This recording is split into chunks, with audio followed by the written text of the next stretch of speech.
ఇతర యూనివర్సిటీలో మాత్రం కూలగొడతామంటారు. కూలగొట్టాల్సిందే.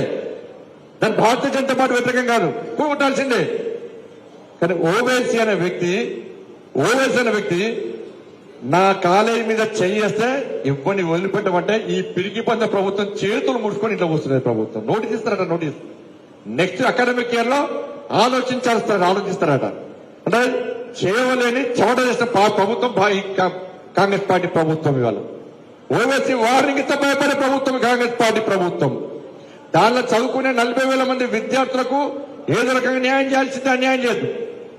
కానీ అన్ని కూల్చినప్పుడు ఓవైసీకి ఎందుకు ఎగ్జించడం ఇలా కాంగ్రెస్ పార్టీ స్పష్టం చేయాలి.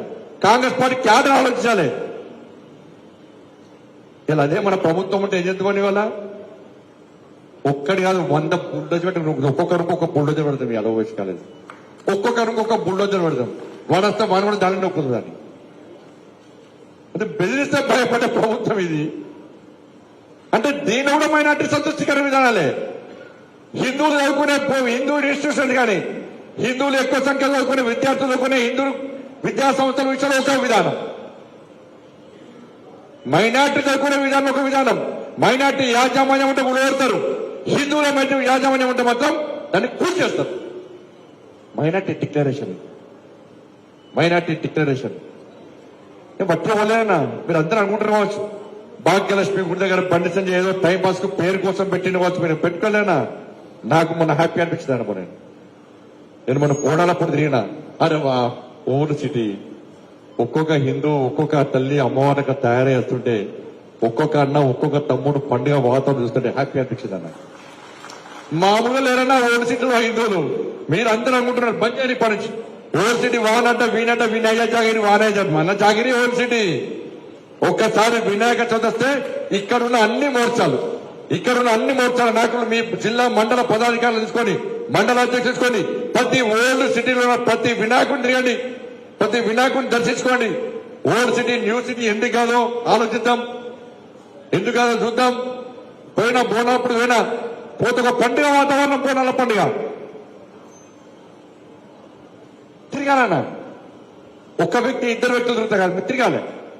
అక్కడ హిందూ సమాజం ధైర్యంతో బతుకుతుంది. వాళ్ళ ఎవరిదో ప్రాపర్టీ సమ్ముకొని ఇతర స్థలాలకు ఇతర ప్రజలు మీరు వాళ్ళందరూ తిరిగి వస్తున్నారు. ఇవాళ హోల్ సిటీకి తిరిగి వస్తున్నారంటే దానికి కారణం భారతీయ జనతా పార్టీ కార్యకర్తలే. భారతీయ జనతా పార్టీ ఇచ్చిన భరోసా ధైర్యం అనే విషయాన్ని ఒక్కసారి గుర్తుంచుకోండి.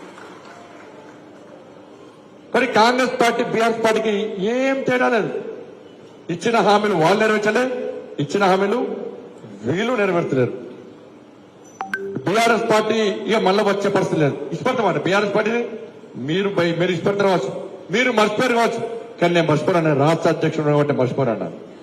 రే గుర్రంపూర్లో నా కార్యకర్తలను ఎస్టీ సమాజం కోసం ఎస్టీ సమాజం జరిగిన అన్యాయం గురించి కొట్లాడుతుంటే గుర్రంపూర్లో నా భారతీయ జనతా పార్టీ కార్యకర్తలను నా కళ్ళ ముందు నేను చూస్తుండగా పోలీసులు లాఠీ చార్జ్ చేసి కాళ్ళు చేతులు విరగొట్టిన సంఘటనను నేను ఎప్పుడు మర్చిపోను. భారతీయ జనతా పార్టీ ఎప్పుడు మర్చిపోయిన బీఆర్ఎస్ పార్టీని వదిలిపెట్టే పరిస్థితి.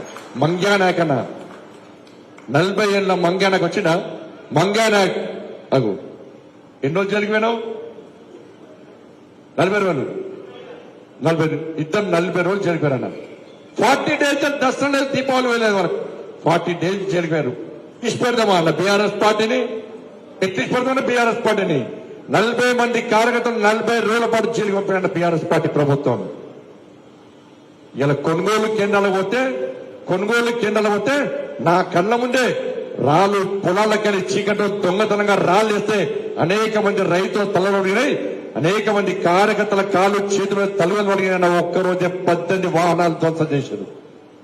భారతీయ జనతా పార్టీ కార్యకర్తలు 18 వాహనాలు ధ్వంసం చేస్తే ఆ దారుణ సంఘటన వదిలిపెట్టే ప్రసక్తి లేదు. భారతీయ జనతా పార్టీ బీఆర్ఎస్ పార్టీని వదిలిపెట్టే ప్రసక్తి లేదు.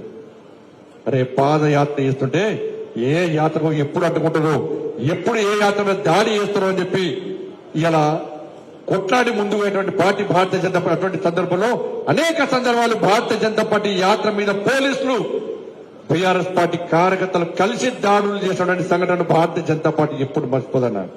అరే కేసీఆర్ కుటుంబం ఒక ఊరికి పోతే భారతీయ జనతా పార్టీ కార్యకర్తలు నాకు గృహ నిర్బంధాన్ని పెట్టి అక్రమంగా కేసులు పెట్టి జైలు పంపి రౌడీ షీట్లు ఓపెన్ చేసి కమ్యూనల్ షీట్లు ఓపెన్ చేసి భారతీయ జనతా పార్టీ కార్యకర్తలు ఇబ్బంది పెట్టిన తీరు ఇలా భారతీయ జనతా పార్టీ ఎప్పుడు మర్చిపోదన్నారు.